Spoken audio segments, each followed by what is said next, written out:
zbiorniku Goczałkowickim to najpiękniejsze miejsce w południowej Polsce, największy aken, największy zbiornik. No i ze wspaniałym widokiem na wyjątkowe miejsca lęgowe ptaków i na góry. Dzięki Tauronowi zakupiliśmy 10 nadajników na mewy czarnogłowe. Dzięki temu będziemy dokładnie wiedzieli, gdzie te mewy wędrują. Ptasia beczka wybudowana na zbiorniku Goczałkowickim jest tym miejscem, gdzie w zeszłym roku mieliśmy największą kolonię lęgową.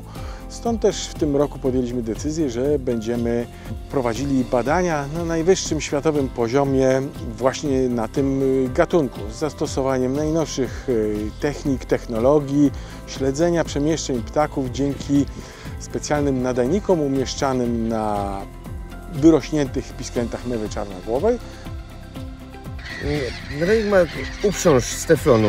To jest taki materiał, który jest bardzo gładki, nie rani skóry ptaka. I ją po prostu zakładamy tak jak plecak, tylko że nie za skrzydła, tylko za nogi. No i do tego właśnie potrzebne są dwie osoby, żeby to sprawnie założyć, nie stresować ptaka.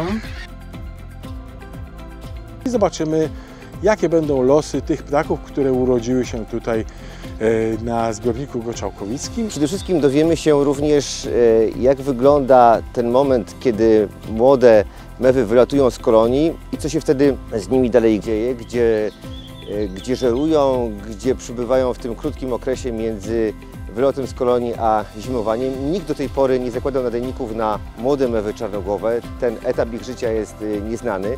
Nie wiadomo, gdzie one się przemieszczają w tym pierwszym roku swojego życia.